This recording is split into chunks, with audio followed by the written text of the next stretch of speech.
Hello and welcome to my channel, Cinder Allie Loves Disney.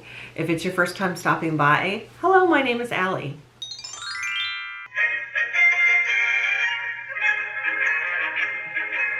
I finally got around to sitting and watching a couple movies, so I'm going to be doing some movie reviews. I'm actually going to do 2 reviews in this same video because I watched them back to back, and they were both on Disney Plus. And the movies are called Sneakerella and Godmothered, both sort of, you know, something to do with Cinderella, right? So it's perfect for me. And I have my little notes on the criteria that I normally use for my movie reviews, as well as all my notes. And since I'm going to do 2 of these in one, I'll try to keep it sort of as brief as I can to keep the video down to a reasonable limit. So let's go ahead and get started. So Sneakerella is starring a young man named Chosen Jacobs. He's a real cute kid. He's fairly new to Hollywood, but I was just looking up some info on him. He was in the newer movies of the Stephen King movies It and It Chapter 2. He played a character in those. I haven't seen those movies, so doesn't mean anything. I'm just not really big into like super scary kind of movies. You know, I can tolerate some, but I just haven't seen those 2 movies. But regardless, he is in those 2 movies, and he has his own starring role in this particular movie. So I'm going to go, like I said, through my criteria. The overall storyline, well, it's kind of, it's Cinderella in reverse, right? So his name is L, E-L, L. I'm not 100% sure what that's short for. They don't actually say what his name is, but his name is L. And his mother passed away when he was young, and he lives with his stepfather and 2 evil stepbrothers, and they pretty much work him like he's, you know, normally, like they're always the worker bees, the servants, that kind of thing. So the story is he's a very talented, creative kid, but he has lost his creativity since his mom passed away. He hasn't really had the desire to want to create or do things. And so he runs, his mom owned a sneaker shop, shoes shop. The family still runs it, and he likes to design and, you know, create sneakers, but he hasn't done it in a very long time. So he kind of gets this new spark, meets a girl who's kind of like a princess. Her last name is King, you know, like and her family's like the kings of the city. They're one of the richest people in the city. So it's similar to like a kingdom and with the king and all that kind of thing. And so he meets this girl. I don't know how old they're supposed to be. They look like they're probably about 15 or 16. They don't really say. But it's a really cute story. It's a musical. There's a lot of music numbers, dance numbers. You know, it's kind of that typical boy meets girl. Girl helps motivate boy and get his dreams going, and by the end, all the dreams come true, sort of thing. But of course, it's not without bumps along the road. So the funniest moments, those are probably primarily like the dynamics between his 2 stepbrothers, and they're kind of like the bumbling idiots in a way. I mean, not 100%, but like their characters are kind of like goofy, funny, like, you know, oh, they you know, kept having these mishaps happen to them while they're trying to mess things up for their stepbrother. So I think those are probably just some of the funniest things that come to mind throughout the film, is just, the little run-ins that he has with his stepbrothers. Okay, favorite lines. Now, this one, I don't know that I really had any favorite lines. There's a line that sticks out to me that was just the most memorable in a way, and the script is kind of reversed and flipped in it. So, Elle's best friend is a girl. Her name is Samantha. They call her Sammy, and they're talking, and he asks, you know, they're like, oh, did you get the money together to pay for this? And she's like, yeah, I sold it to my girlfriend. And he goes, well, which one? You have like 10. And she says, hey, you got to kiss a lot of lady frogs to find a princess. So I thought that was kind of a cute line. Okay, let's see. Favorite scenes. Gosh, there were a few favorite scenes. I liked the first dance number that the movie opened up with. everybody had like these really cool bright colors on, and there was a good like 30 or 40 people in the dance number, with the main character doing a song and dance and everything. So I thought that was a really cool cool scene. Another scene I liked is when just before his like fairy godfather in a way sends him off to go and gets him all dressed up. They kind of have this dance number with him and Sammy, and the fairy godfather is what I'll call him. Basically, he's not considered a fairy godfather officially, but unofficially he is, right? So they have this really cool dance number and song and everything. It's a really catchy song. They've got really great costumes on and really cool dance moves, and the song just really flowed well. So I really liked it. And I think it was a remake of a song, but it was called Life Is What You Make It. So it was a really cool number.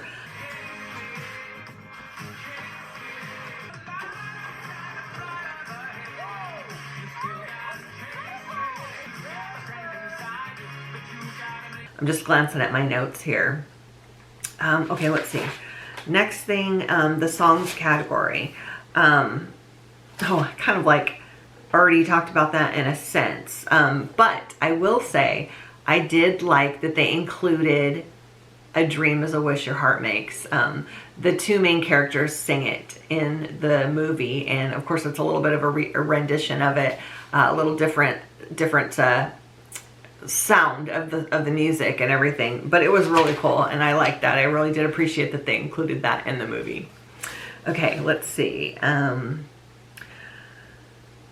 Disney. Okay, well, my next criteria is Disney villain. I mean, technically, it's on Disney Plus, but like, I guess it's a Disney movie. But the villain was mainly the stepfather and the two stepbrothers.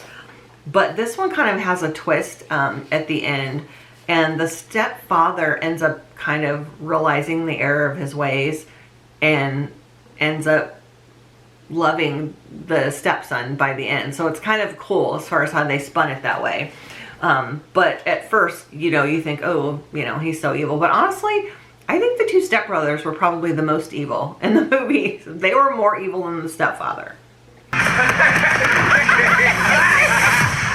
Okay, would I watch it again? Yes, actually did watch it again just before I filmed this, because I watched it last weekend. And then I watched it again a little bit to kind of give me a couple extra things of reminders and stuff to write down on my notes. I just want to glance and make sure I didn't miss anything as far as what I wanted to mention. And I don't think so. I think that's pretty good. I don't want to spend, like I said, I'm going to do 2 of these back to back, so I don't want to spend an extremely long amount of time on it. But my glass slipper rating of 1 through 5 for this movie, I will give it a 4 for sure.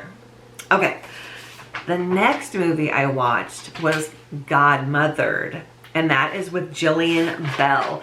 And she's been in several movies. One thing that recently comes to mind, or it's not a recent movie, but it comes to mind for me that I remember her in, is 22 Jump Street. And she's just like a crazy character in that movie. And she typically plays like the sarcastic, kind of off the wall characters. So to see her in this movie, it was completely different. She's like this sweet, soft-spoken, innocent, beautiful person, caring, loving, and it's completely different from the characters I'm used to seeing her play. Okay, so the overall storyline is Eleanor is a fairy godmother in training, and she is living in the motherland where all the godmothers live, and they basically have no more assignments, no more people needing fairy godmothers, so they're going to be turned into tooth fairies basically if they can't save the motherland. So Eleanor finds one last assignment. She finds an assignment in like their little library area, and she's gonna go help this girl, Mackenzie. Well, Mackenzie's letter that they received, she wrote when she was 10 years old. And in the story, she's 40 and has 2 kids. I'm looking for a sad little girl named Mackenzie Walsh. That is me. No, it can't be you. You're old. Have you seen yourself? Security. So that throws Eleanor for a complete loop. Plus, she's not fully trained and is not really versed on how to do a lot of these spells. So there's a lot of fumbling and bumbling along the way. But it has such a great storyline because she ends up being needed not necessarily by the girl Mackenzie that she was going to help, but Mackenzie's daughters. So they end up needing her and she ends up helping them. So it's a really, really cool story, and there's so much funniness throughout. Now, I do have a lot of notes on this, so let me get through this. So the funniest moments, that's a great lead in. I've got two of them. One is Eleanor turns someone, I can't remember who, she brings somebody there and turns them into a raccoon. And I immediately got vibes of Rocket from Guardians of the Galaxy. He's like a character like that, but he doesn't talk in the movie, but he's like a character, a goofy, crazy, funny kind of character. And so at one point, the movie takes place during Christmas. And so at one point they're putting up Christmas lights, and they show the raccoon, whose name is Gary, chewing through the lights and blacking out the light cord, and somehow blacking out the whole city. And all of a sudden outside you hear Eleanor scream, "Gary!" It's just so funny. It was a funny scene for sure. So that one comes to mind. And the other one, which is the ultimate, and I'm going to try to include a clip of it if I can without getting a copyright. It is absolutely hilarious, is when there's two more actually scenes. There's this one is where Eleanor is coming down a mountain on a snow sled and ends up slamming into the Mackenzie's work partner, whose last name is Prince. So Eleanor thinks that this is Mackenzie's prince that she needs to be with. Anyways, they're like news reporters, and they're doing a live shoot at the ski slope, and Eleanor gets pushed down, loses control, and crashes into everybody, and it is hilarious. And like I said, hopefully I can put a clip into that. And then one other scene where they're at a tailgate party, and she ate a bunch of different seafood that was there at the tailgate, and she comes back with a swollen face, and her face looks hilarious, and she doesn't know what's wrong. Like, she couldn't figure out what she did, and they're like, are you maybe allergic to seafood? You have a seafood allergy? It was hilarious. So again, I'll try to include a picture or something of that here as well. But those had me rolling. Okay, let's see. Favorite lines. Did I write down a line? I did. Well, aside from the Gary one. When she finally gets the spell right, she says, "Son of a butterscotch, I actually did it."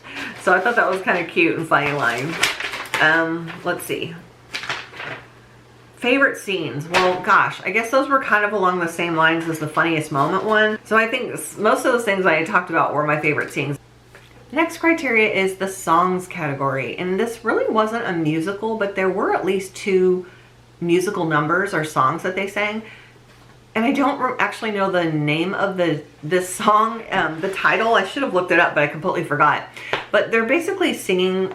The daughter has had like no confidence. She gets a horrible stage fright, and they're out like in a quad area outside, just kind of singing. And Eleanor gets them singing, and they're all just confidently singing the song. And it just says, "I simply remember my favorite things, and then I don't feel so bad." I don't know what that song is called, but it was such a great song, and it was perfect for the number, the time in the movie and the vibe that they were putting out. So it was just 100% perfect. So the one thing that I really liked about this story is that it really wasn't your typical love story. Like, yes, there was some kind of chemistry between the main character and her coworker, the Hugh Prince is his name, and Mackenzie. But what was needed to fulfill the motherland was true love. And they realized that actually the people say their loves are their kids. Hugh had a son from a prior marriage. Mackenzie had 2 daughters. And by the end, instead of there being an ending of the couple getting together and that true love and that kiss and that happily ever after, you don't even see if they got together. It was just them talking about the true love that they have for their children. So I thought that was a really neat spin on the storyline. So would I watch it again? Absolutely. I also did the same thing. I watched it again before doing this so that I could get a little bit of a refresher. And on the glass slipper rating of 1 to 5, I'll also give it a 4 because I enjoyed it a lot. So let me know in the comments below if you've seen either one of these movies and what you thought about it. And if you haven't done so, please do take a moment to hit that subscribe button. I'll see you in my next video. Make it a Disney day.